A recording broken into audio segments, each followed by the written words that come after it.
How is the fear versus greed index computed? We discussed Warren Buffett's advice in a previous video. Be greedy when others are fearful. Be fearful when others are greedy. Excessive fear destroys stocks far below their intrinsic worth. Excess greed, on the other hand, can bid up the stock price to unrealistic levels. We further discussed a useful tool to know when others are greedy, or when others are fearful. The Fear versus Greed Index. The Fear versus Greed Index has a score from 0 to 100.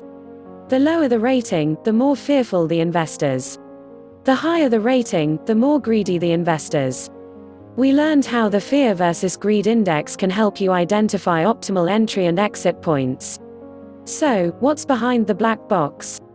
It uses a weighted average of 7 metrics. 1. Market volatility. This is measured by the CBOE Volatility Index versus its 50-day moving average. Volatility is the degree of variation of the stock price. Higher the volatility, higher the risk. Higher volatility corresponds to a higher probability of a declining market. Lower volatility suggests a higher probability of a rising market. After all, bulls take the stairs, and bears take the window. A volatility in the 10 to 20 range is expected. Any higher fluctuations greater than 20 would require close examination. 2. Put and call options. A call option gives you the right to purchase, which is a bullish perspective, because you expect prices to increase. A put option gives you the right to sell, which is a bearish perspective, because you expect the prices to fall. By comparing trading volume of bullish call options versus that of bearish put options, you identify the dominant sentiment. Consider the 5-day average put-call ratio. If the number exceeds 1, then the investing community expects the market to drop. If the number is less than 0.8, then the investing community expects the market to rise. 3. Stock price breadth. The stock price breadth is tracked via a valuable measure, McClellan Volume Summation Index. This is used to track the volume of shares trading in stocks on the rise versus those declining. If the metric points towards weaker market breadth, then you may see a bearish market.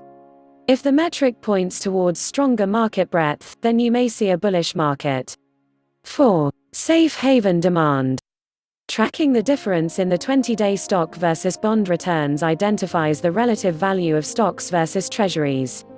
If investors forego stock returns for the safety of bonds, then there is a cause for concern.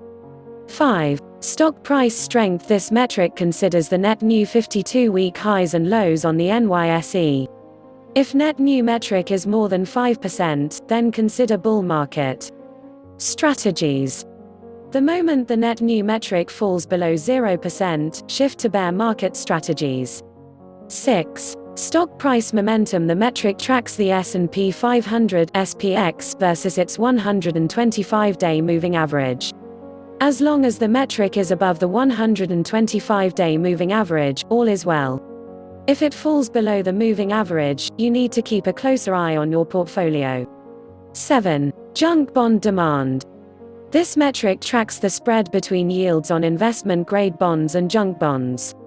Investors in bear markets are less willing to accept a lower risk premium.